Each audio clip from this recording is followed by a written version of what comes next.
guys, Ralph here, True Power, Trumpet Fitness, and welcome to Magnificent Monday. You saw the thumbnail I spent yesterday with Jerry, and I got a lot to tell you. So let's get to it. Enough said. I have played a little bit today, so be it.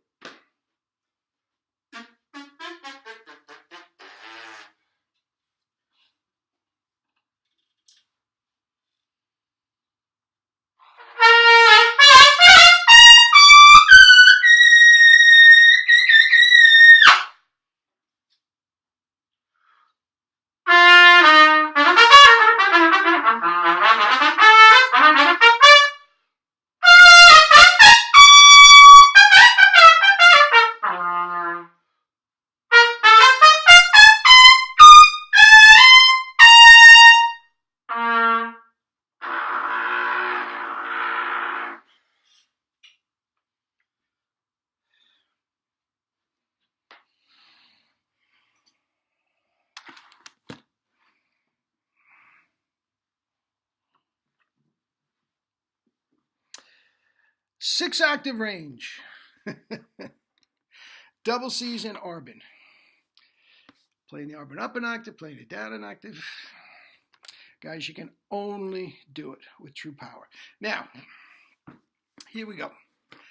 I spent much of the day, well, pretty much the whole morning with Jerry yesterday. It started off, I took off to Staten Island to go swing by his house. Yumiko was not feeling well, so his wife, so she couldn't come in with me. But Jerry wanted me to have his New York soloist trumpet. That's the first notes I've ever played on well, I played at clinics, but that was his actual trumpet, and he wanted me to have it. Guys, that is the best trumpet ever played. I mean, I have been playing the Sima for how many years, and I've been absolutely thrilled with it, but I can't believe how easy that is to play. If there was any difference in the tone or something that came through on the laptop from the last couple of days, please give your comments down below. But it's an amazing thing. Now, Jerry gave me instructions to take that trumpet. He's not going to play anymore. He has several more trumpets down there, but that was his personal trumpet, and he wanted me to have it. He also wanted me to take some books that were there. Any ones that I wanted. Now, I'll tell you what, guys. These books are absolutely priceless. Priceless. This is the work of a genius over 60 years of his life, and just sitting there, and Yumiko left me. She gave me a handful of bags and everything to put the books in and everything. She said, take whatever you want. Jerry wants you to have it. I took about 20 books. Now, this is one of my favorites. This was his embouchure book. That's Harry James. You look at his chops. I mean, Adolf Schierbaum, his chops. There's another Schierbaum. Charlie Shavers, his chops. He loved, I mean, it was going, this stuff is absolutely priceless. And there are reams of this stuff. I could have gone back with U-Haul. And just loaded up the stuff. And I'll tell you what, it's not, the amazing thing, it's not like he was a hoarder and it's just junk all over the place. No, it's actually meticulously put in bookshelves and different cabinets and filing cabinets and everything. Just reams and reams of just priceless stuff. I mean, Maurice Andre's solos that I know are out of print. I mean, we can go right down the list. Arbin in French. He wanted me to take what I want. Well, I couldn't take. And as I said, I took 20 of these type of things. And once again, another thing. Back in the day, back when he was a teenager and striving to be a trumpet player, they did not have orchestral excerpt books. So Jerry took his little genius down to the music library and transcribed all the trumpet parts off the scores. And those are there too.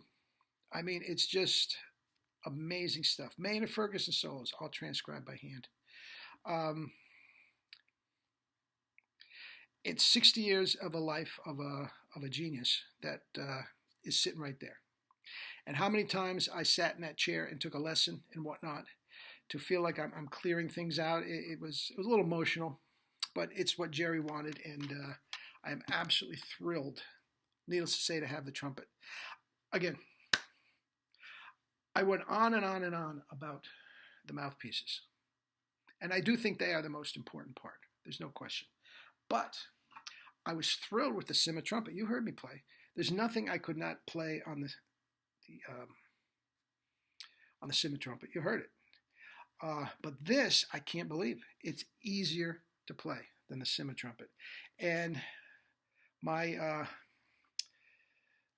attack at the Triple C is going to be made a lot easier with this trumpet. Anyway, I went from there around Jersey and into the George Washington Bridge and went into Columbia Press to spend the morning with Jerry. I got there at approximately 9:30, and Jerry was sitting up in bed. And I'll tell you what, my first look at him was he looked exhausted. I mean, and with good reason. He's been through hell. But he really looked exhausted, you know. But he was sitting up. Hey, Ralph, how you doing? And he immediately started talking about trumpet. And we just talked and laughed like we were at his house. All about trumpet. All about trumpet. And then that's at least an hour. Okay. Then Jerry's son Toby came to visit him, and we're all sitting there with these masks because his immune system is down so low he can't be privy to any germs or anything. So we had the gloves on and all this sort of stuff.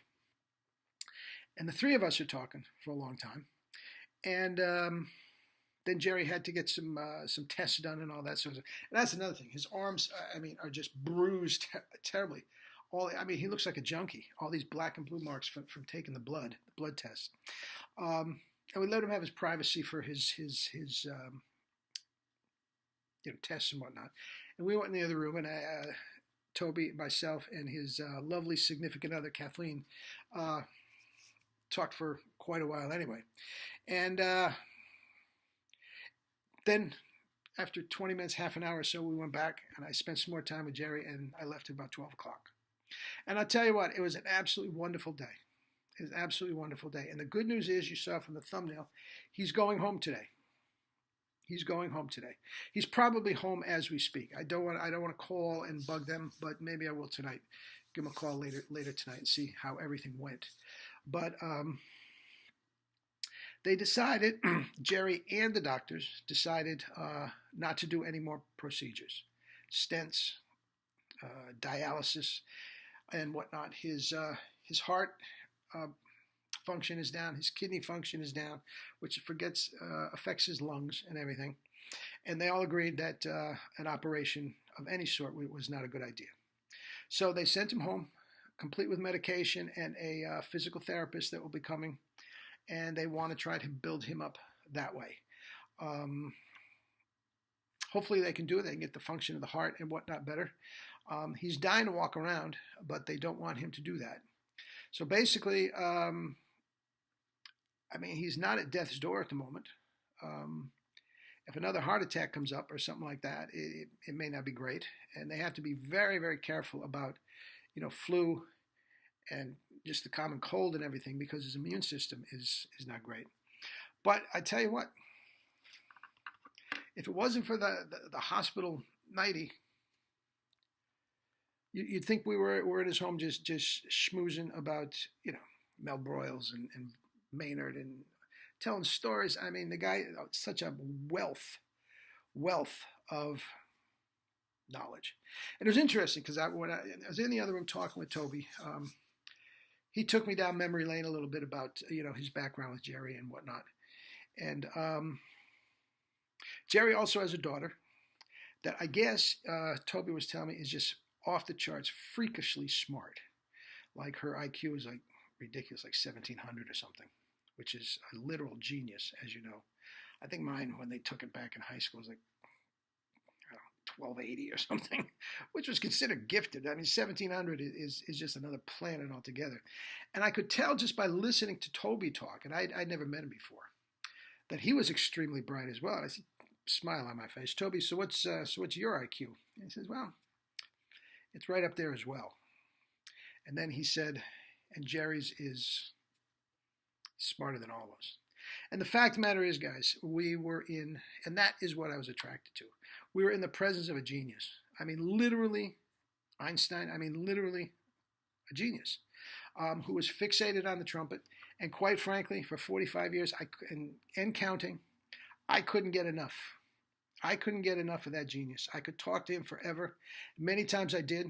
Sometimes just be 20 minutes. Got to run, Jerry. Yeah, I got to go too. I mean, it was not a big deal. But he was never without some sort of a scheme and, a story or whatever. And yeah, I'm so glad that that is going to continue to some degree. Now, many of you, and I told Jerry that the emails and the comments on the YouTube are just from around the world are just outpouring about wanting him to be better and all this sort of stuff. A lot of you are asking what's up with the mouthpieces now. Okay. While I was down there getting the books, there are just boxes of mouthpieces everywhere, ready to be sent out. And for the time being, I guess he and Yumiko are going to do that. Yumiko will probably answer the phone, 718-477-5803. Give him a day or two to get, if you want the mouthpiece after that. Anyway, Yumiko will answer the phone if Jerry's awake and whatnot and up to it.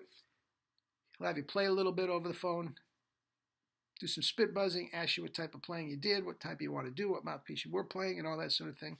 And he will send one out to you. So until that happens, until that changes, the mouthpieces go through him. At some point, I think his son Toby is going to take over the mouthpiece part of the business and different parts of the business. I'm not sure. And I know Kyle, who sells his trumpets, may eventually take them over. But when that happens, I will certainly let you know how to get them. But they are going nowhere. The guy that makes them and everything has the formula, the recipe, whatever you want to call it. And they're there for... And he for several months now, he was very comfortable, which is unusual for Jerry, that as far as the mouthpieces are concerned, his work was done. He wasn't going to be able to improve on that. So that's that. And we should breathe a sigh of relief and thank you for all your prayers and all that sort of stuff, that he's all right. He's weak, but there's no reason why we can't have more years of Jerry and his expertise with us. So that's that. And again, thank you for all your interest and your concern and everything. It meant a lot to me. It meant a lot to Jerry. And if anything comes up in the future that I feel that you guys, Jerry Nation, True Power Nation, whatever you want to call it, if there's something that you should know about it, this will be Command Central, and I will let you know. So with that said, we'll be back to some more pedagogical things on tomorrow. And I'm running out of time, so I got to get off. Guys, take care of yourself. Take care of yourself. I mean, 89 years old is nothing to sneeze at. Take care of yourself. Eat and drink your fruits and vegetables, grains, legumes, plenty of water, plenty of sleep. Get your kettlebells. We'll talk about that tomorrow. And that's that. I definitely want to talk some more about the New York Soloist. Oh my God. Oh my God. Anyway, that's that. Love you all, and we'll talk again tomorrow.